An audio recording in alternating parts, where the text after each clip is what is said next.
Hey guys, I'm your host Tara A. Devlin, and welcome to this week's episode of Kowabana, true Japanese scary stories from around the internet. My latest book, Yamakowa, The Haunting of Mount Yami, is now out. If you like terrifying mountain stories full of ghosts, monsters, and other creepies, then do check it out. It's available on Amazon right now. This week, we're looking at some terrifying hauntings with origins that are unknown, mysterious, dark, and perhaps best left alone entirely. To start, a young boy notices something strange in the hospital he's staying in as a child. His friend ends up helping him, but whatever it was, it continues to trail them throughout their lives.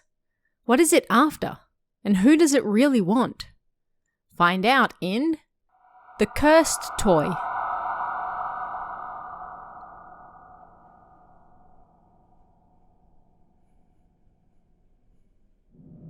This happened when I was just a small child, so it's a little hazy in parts and there's no real punchline, but if you're bored, please feel free to read.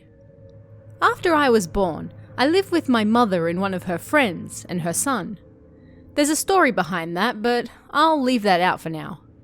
It wasn't to do with my father's infidelity or anything. I was really close to her son, A. He always treated me like his real younger brother. So, when I was 3, I was hospitalized for a really serious illness. And, when I was at the hospital, I saw something really strange.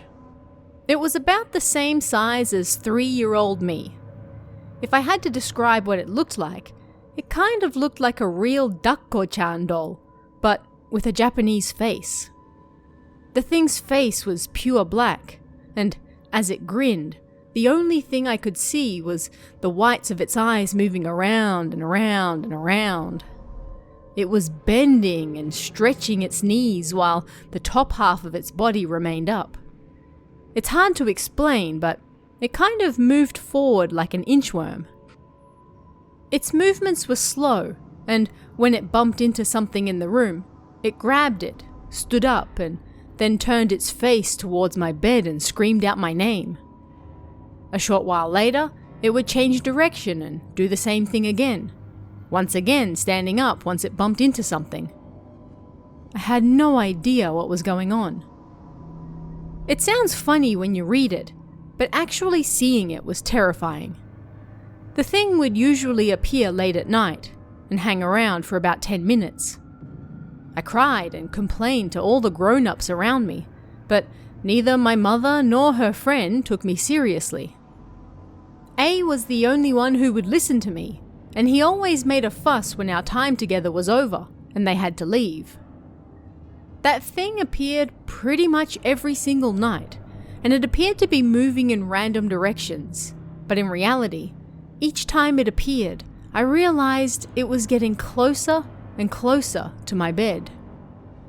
I was scared to death of what might happen once it reached my bed. The grown-ups wouldn't hear me out, and A was just a kid himself, so he wouldn't be much help either. My condition was getting worse, and there was no sign of me being able to leave the hospital either. There was nowhere for me to escape. One day, it finally appeared right next to my bed. A was there at the time, so I desperately pointed towards it and appealed to him. It changed direction numerous times and then finally started moving towards my bed. I bawled my eyes out, thinking that I was finally about to die. At that moment, A looked at me with a troubled expression on his face. He clung to me as I cried and then for some reason, started screaming his own name. A! A! I was confused and then he screamed, "Answer me!" "Okay," I replied. Then, that thing stopped moving. "Call me B," A said after that. It was my name. "B?" I said, and he replied, "Yes." When I looked at that thing, its eyes had stopped rolling around and its gaze was fixed on one point. A. They appeared to be looking at each other, and at that moment, I was sure that A could see it as well. His face suddenly turned pale, and he started crying as he fled from the room at full speed. That thing picked up speed as well, and followed him out of the room. I don't really remember what happened after that, but when I asked A about it, he wouldn't tell me anything. I didn't even know what that thing was. I've never heard stories of anything like it. A clearly remembers it as well, so the one thing that's for sure is that it wasn't a dream. After that, I recovered quite quickly and I was able to leave the hospital just a few days later. I think the reason I'm still alive now is all thanks to A. As a small aside, that wasn't the only time A saved me either. When I was attacked by a dog one day, or when a bowl of hot bibimbap fell on me at a Korean restaurant once, A was always there to switch places and save me from danger. The fact that I'm still alive and in good health is no doubt thanks to him. I think I'll invite him to go out for a few drinks again sometime soon. So, despite being a fan of occult stories, I don't have any ability to see the supernatural or anything like that. But after posting my story the other day, I read some stories like Kotoribako and was like, wouldn't it be awesome if my story could become famous like those as well? It lit a fire inside me. So, I thought I'd write down the scariest experience I've ever had. In revenge, I decided to investigate what happened to me in more detail. I tried my parents first, but they wouldn't give me the time of day. So, I decided to ask the old housekeeper about it instead, and this is what I got from her. 1. A was found alone at the local shrine after that incident. His parents were in the middle of a lawsuit at the time, so everyone was worried that he might have been kidnapped by the other party in revenge. 2. After I got out of the hospital, I found a toy in my toy box that looked awfully like the thing I saw in the hospital. Nobody had bought it. 3. I burst into tears when I saw it, and of course, it was creepy, so my parents took it to the shrine to be cleansed. I don't remember this. 4. Apparently, A brought the toy home himself, but I don't know what happened to it after that. The old housekeeper also found a strange wooden box in A's closet that was covered in Shinto charms. Things were getting interesting, so I hit up the shrine. I could barely even remember the last time I passed through that shrine gate. I was able to meet the Shinto priest who dealt with matters at the time, but when I told him my name, he got nervous and chased me out. Please leave.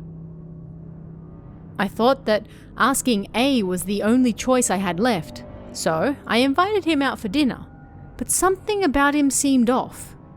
He was oddly talkative, but he kept avoiding and talking around my questions.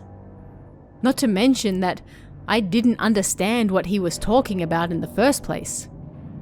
And my son, who wasn't afraid of strangers, started crying so bad he was almost in convulsions when he saw him. My wife was also in shock and soon fed up, so we decided to call it a night. After that, things got even more confusing. While he was supposed to be at work, A apparently prank called my house. My wife was really angry about it. A denied it, and his father, who worked with him, also denied that he did anything. When I was home one time, the doorbell rang slowly for close to a minute, but there was nobody there. I asked the front desk about it, but they didn't see any visitors for me either. There were all sorts of people who stopped and looked at me like, "Oh, I thought you were A." Sometimes I saw someone dark walking on the outside of my vision, and other people claimed to hear other voices when talking to me on the phone. Is this A's house? All sorts of people kept calling our house with the wrong number. Sometimes I heard strange music coming from somewhere. which my wife also heard. And on occasion, there was poltergeist phenomena as well. There are probably a few other things I forgot about as well.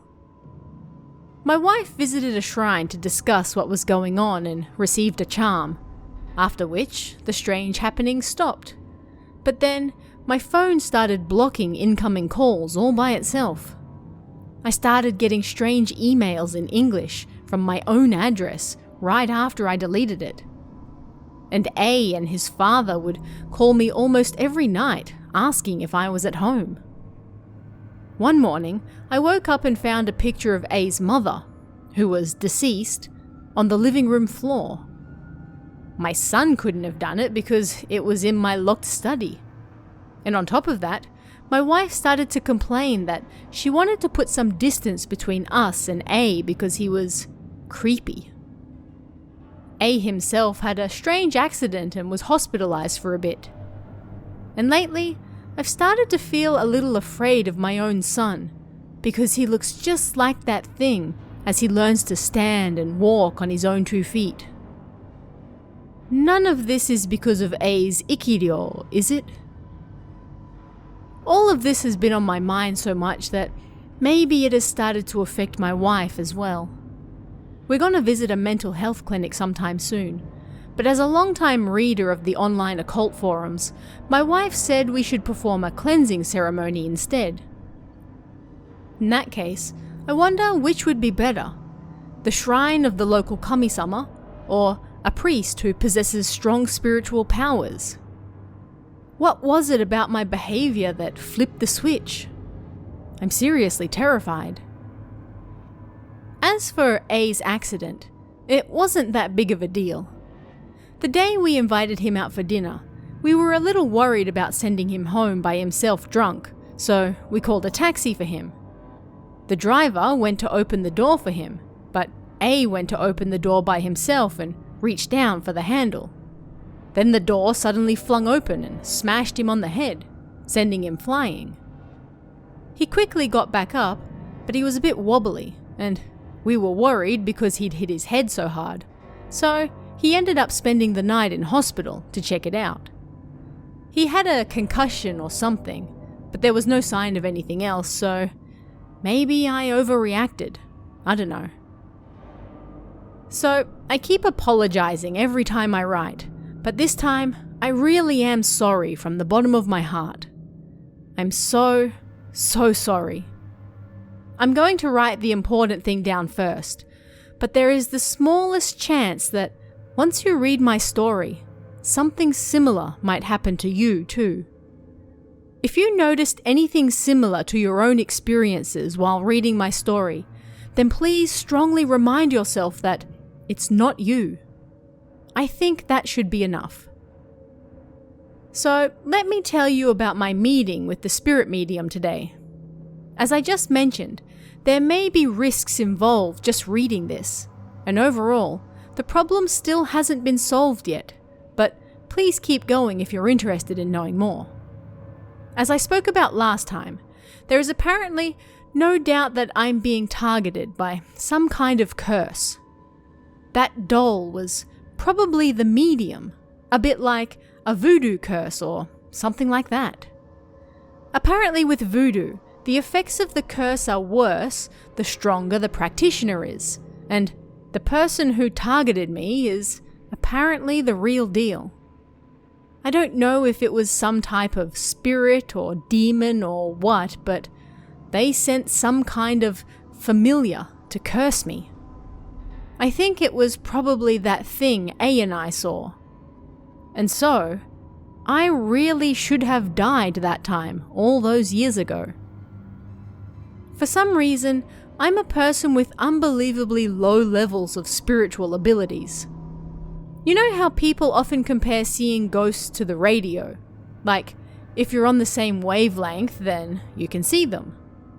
Well, if we use that analogy, I'm a radio with no power that's turned off. And so, because I don't emit any wavelengths or whatever, the person who sent the curse must have had trouble finding me. Then, when it thought it finally found me, A intervened in a strange way, and the thing couldn't tell us apart, which then made it difficult for it to make its move. Meaning, it will ultimately have to pick between either me or A. If I just live my life quietly and without causing a stir, then that means there's a good possibility that, in the end, it will pick A over me. And as for the behavior of the people at the shrine, the medium said, "It's because you've already been involved once with A, so if you get involved again, this time you'll be included amongst the choices the practitioner has to make, and thus potentially bring danger upon yourself. You're not confident in bouncing the curse back once the eyes have been set on you, are you?" I wrote about my story on the internet, so does that mean that the people who read my story will then be included in those choices as well? I asked.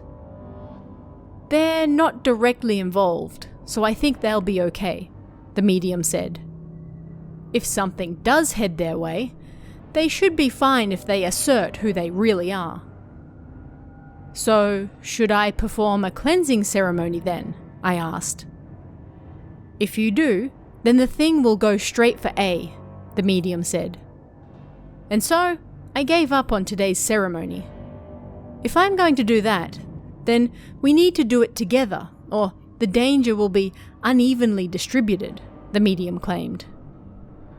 They then told me how to make a hitogata, so I could use that to confuse the person who's after me. But what I don't understand is why the curse has come back now. If what the housekeeper said is true, then that doll is probably sealed in a box, and even if it's not, it's unnatural for all this damage to happen just because I spoke of it. I also showed the medium the English email I got on my phone, but the intentions behind it remain unclear. Plus, it seems likely that whoever it is has set their sights on A more than me at this point.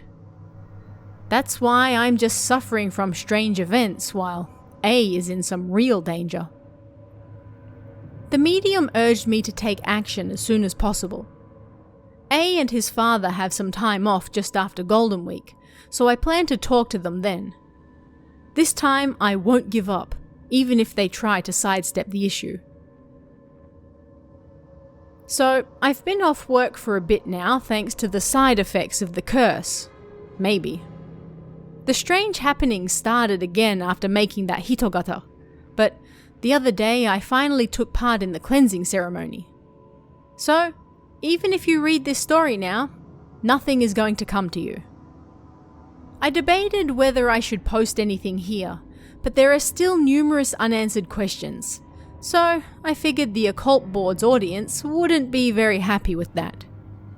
I'm not very good at keeping things short, so this may get a little lengthy again. First things first, let me tell you about everything that has finally been resolved.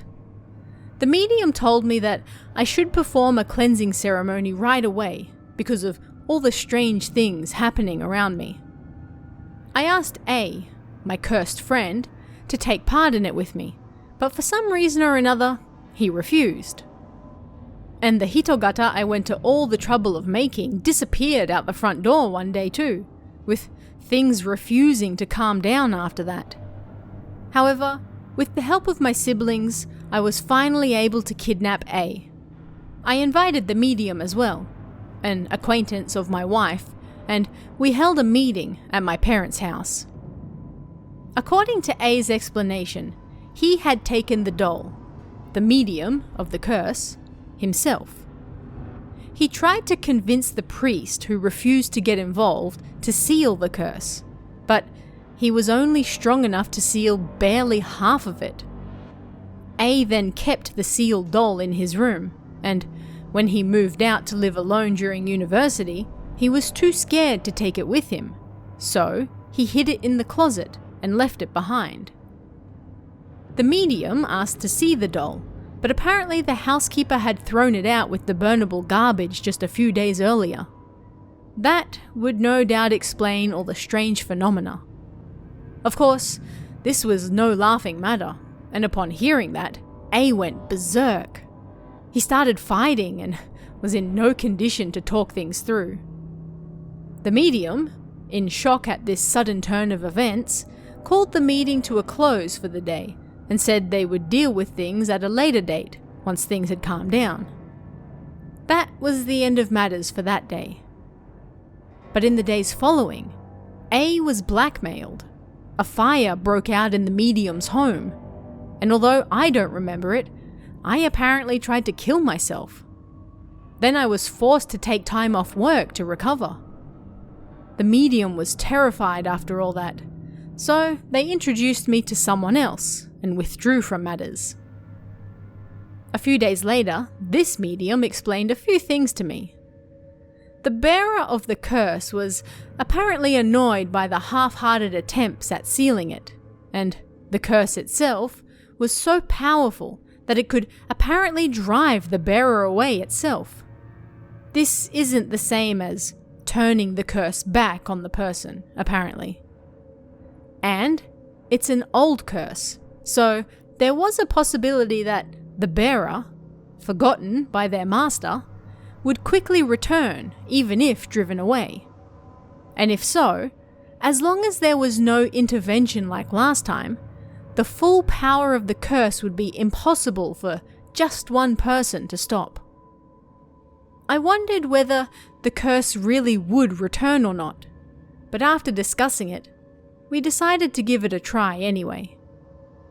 The medium gave A and I something like a wooden charm, just in case. Then, before the ceremony to drive the curse away, they made us both shower.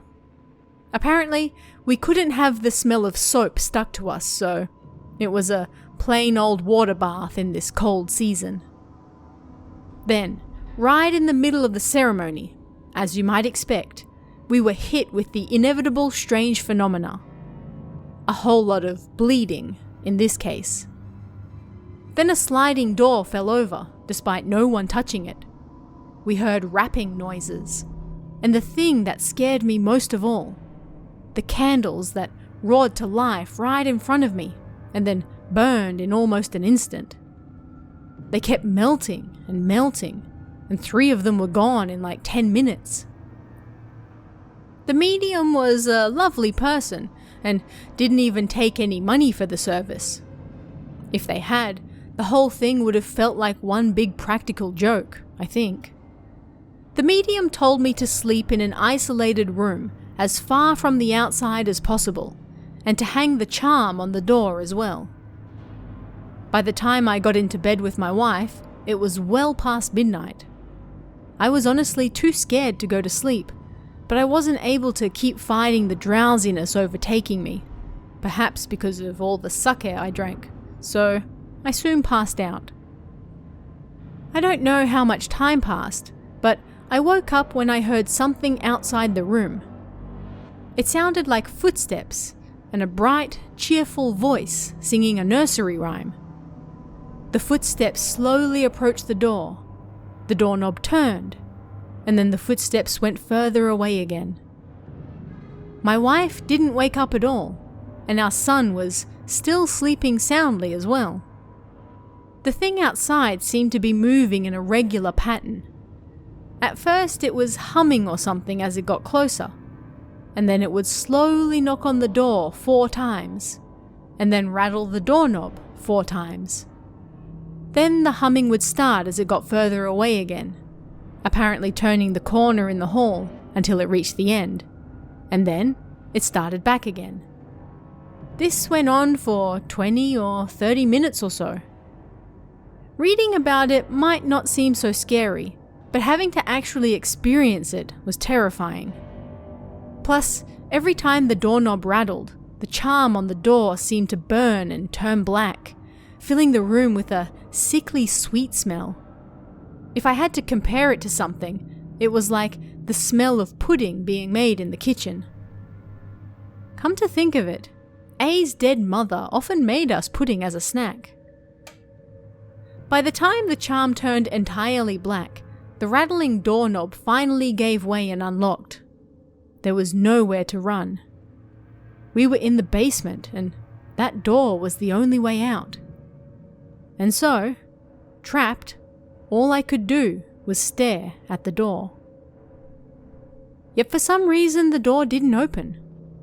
The thing started humming and moved away again. Then, as the footsteps reached the end of the hall, my phone started to ring. "Huh?" I answered, my thoughts paralyzed with fear.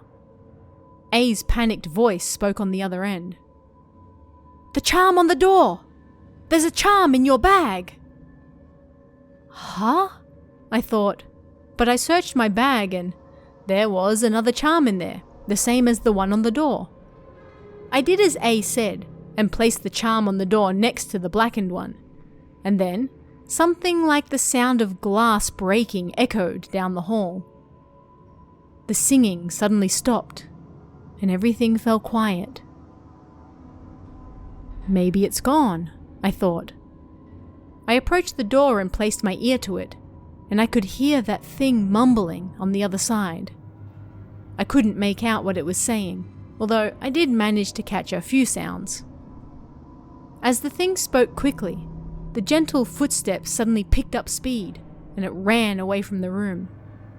As the footsteps disappeared upstairs, I staggered and fell backwards. I just sat there on the floor and stared at the door for a while. I think I fell asleep just like that as well. When I came back to, it was around 4:30 in the morning, and for some reason, the alarm clock started going off. My wife and son woke up, and I finally came back to my senses. At first, I thought it was all a dream, but the two charms were still there on the door, and when I looked outside, the mirror at the end of the hall had been shattered into tiny pieces. Then I checked my phone, and there was a call shortly after 3:30 a.m. Nothing scary has happened since then. The medium has declared us safe and well. This means the bearer of the curse may have returned safely to its master. But did that mean the person who created the curse would now remember that they had done so? Does that mean that person still holds a grudge as well? I asked the medium both questions. "We'll deal with that if it comes," the medium said, avoiding giving an answer. I asked all sorts of things, but the medium didn't want to answer clearly or give away too much, claiming it might give away the secrets of their job. "Well, now that it's all settled, do you mind if I upload it on NeChannel?" I asked, but the medium told me not to. If there's someone out there who understands curses, if you could explain it to me in simple terms, I'd be most grateful. What did the broken mirror and the repeating pattern of movements mean? I also asked A why he put his charm in my bag, and why he rang me at that specific time, but all he said was, it was just good timing, and that was it. And on that note, according to the medium, it wasn't like A had strong supernatural abilities either. Apparently, my wife sometimes saw ghosts and was much stronger in that regard. And, at the very least, he never showed any interest in the occult around me either. But still, when it came to this curse, he was somehow still a step above me.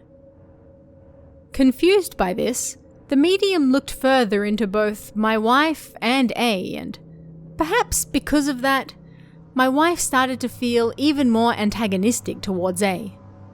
And so, recently, I've started to feel somewhat like the husband stuck in the middle of a wife and mother-in-law conflict. Our next story for this week takes us to a department store with a strange haunting that nobody is quite sure how to deal with, let alone the security guards who keep finding themselves face to face with it. This one's called S Department Store.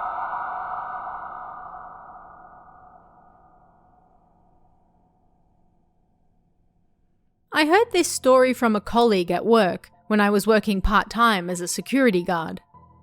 I mentioned earlier that the S department store that we worked in was a long, vertical building, and of course, the patrol route one had to take was long and complicated.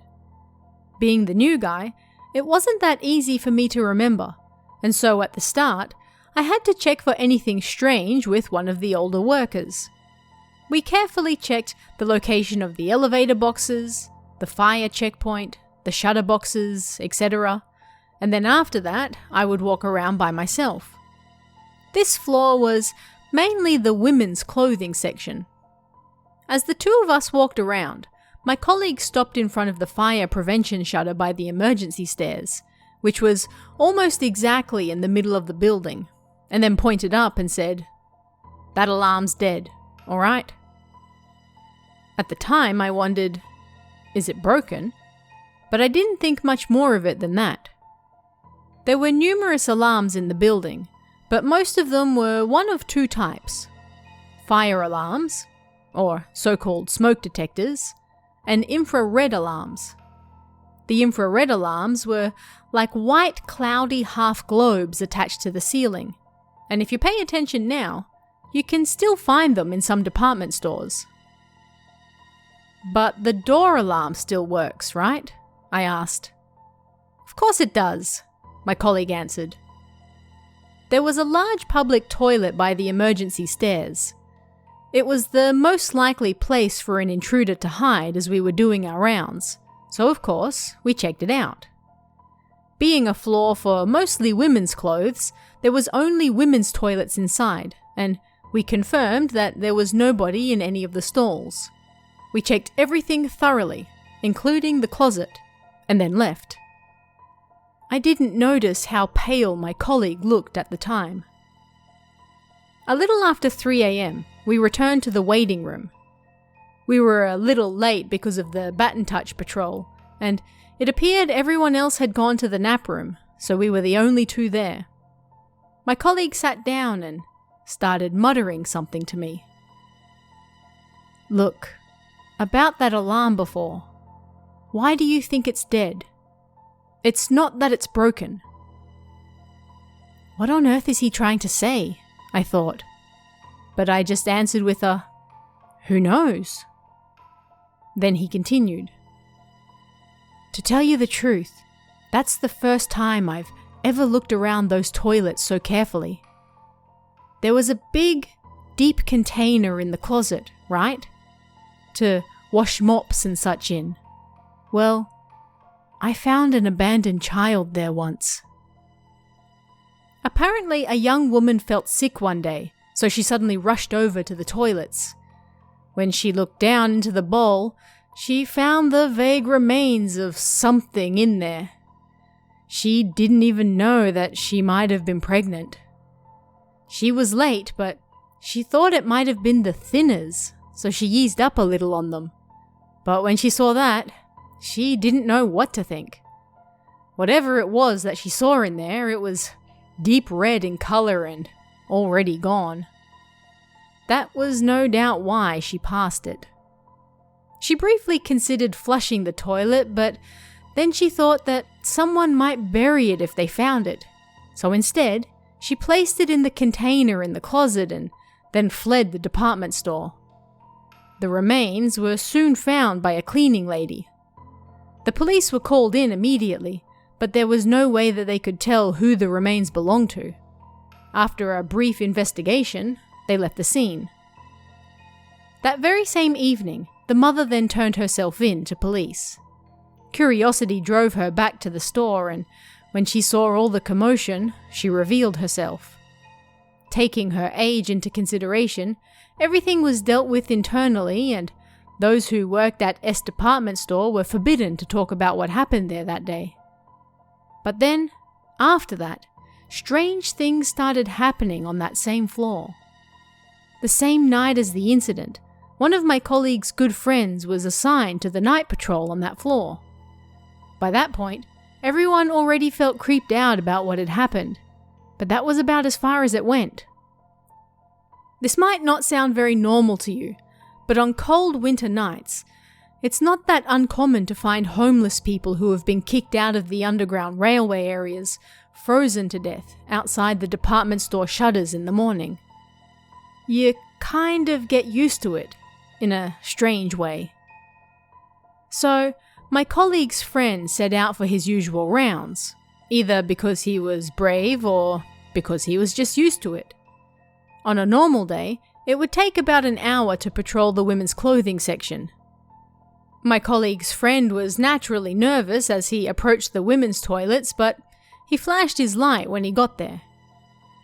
Something in the nearby store didn't seem right. He couldn't see anything, but he turned his torchlight that way just to be sure. The only thing there was a mannequin.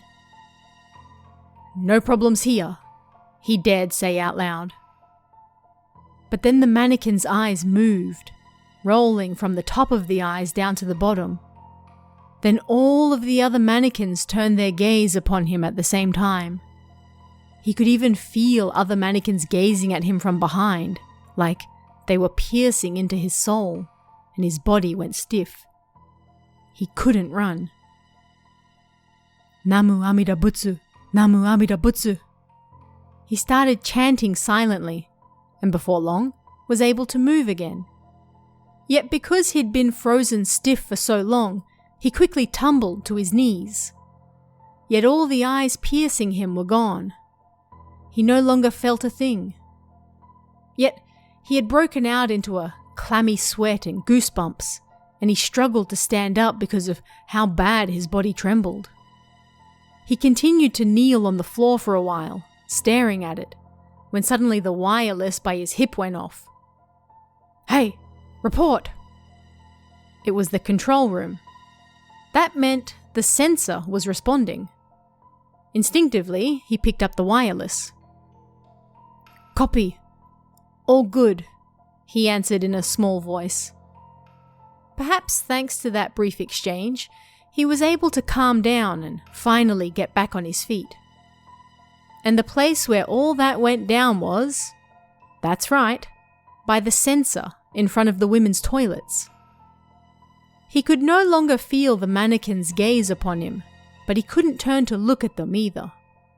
He went over to the box to reset the alarm about 2 meters away, and although he wasn't supposed to touch it unless something happened, he reset it. "No problems here," he reported to the control room again, and then he quickly hurried away from the area. But he couldn't get the strange image of what he'd seen out of his head, and then the heads of all the mannequins in the area all started to turn towards the women's toilets. Yet even as their heads moved towards the toilets, all of their eyes remained fixed upon him. "Hey, report!" The wireless on his waist screamed again, but he was unable to move.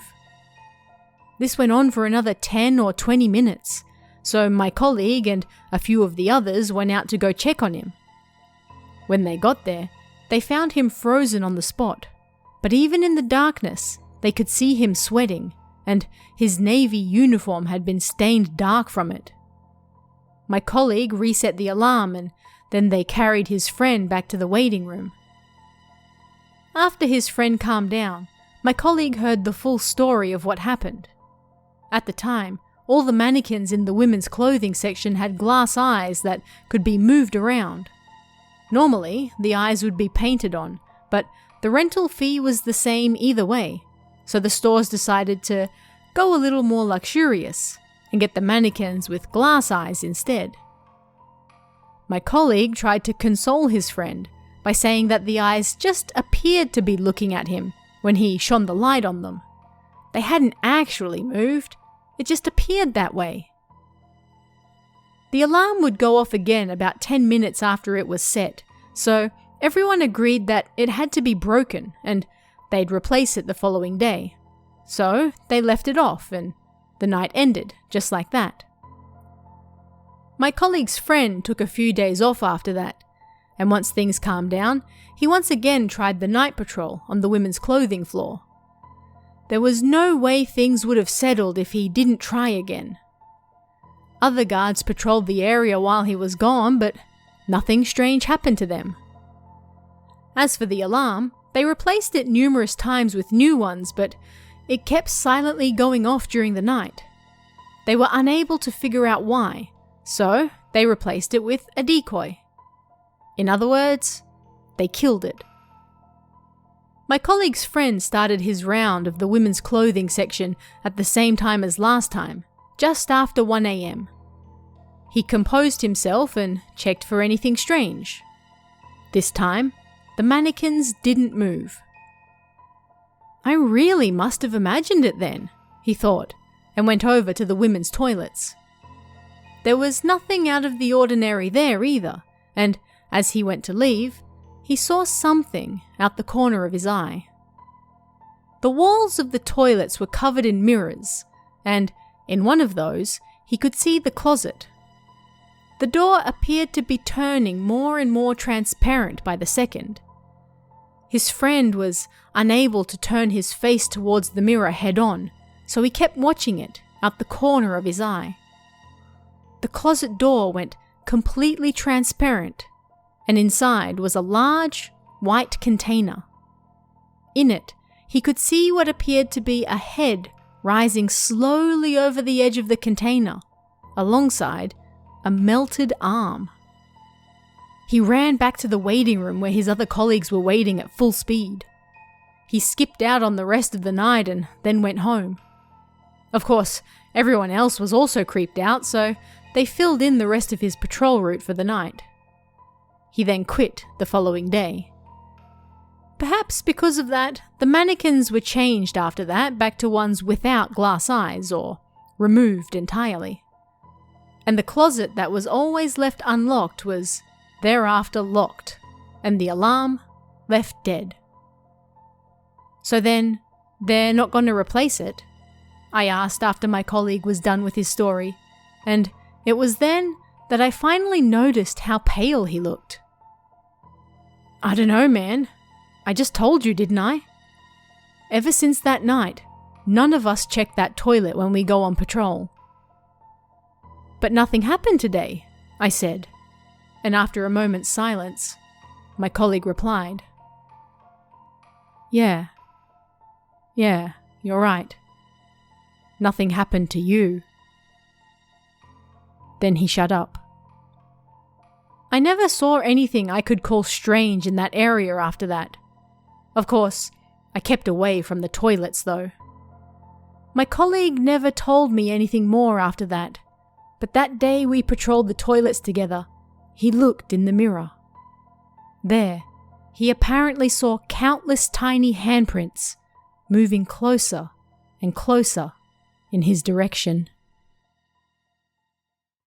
A massive thank you and shout out to this week's Cummy Tier member, Baked Beans. It's thanks to your support, along with everyone else, that I'm able to keep doing this show, so thank you very much. Don't forget to pick up Yamakoa, The Haunting of Mount Yummy, available on Amazon right now. And check out our newly revamped merchandise store at kowabana.store. And if you'd like to chat about this week's stories, come and join us in the Kowabana Discord. You can find that link in the description or on kowabana.net. You can also check out our Patreon at patreon.com/TaraADevlin for exclusive bonus stories and extras, or our YouTube channel at youtube.com/KowabanaJapan for all sorts of Japanese horror you won't find anywhere else. Thanks guys. Stay safe and I'll see you again next time for even more Kowabana, true Japanese scary stories from around the internet. Want even more scary stories? Head over to kowabana.net for new translations every week.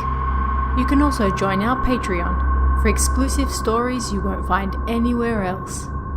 Head over to kowabana.net now.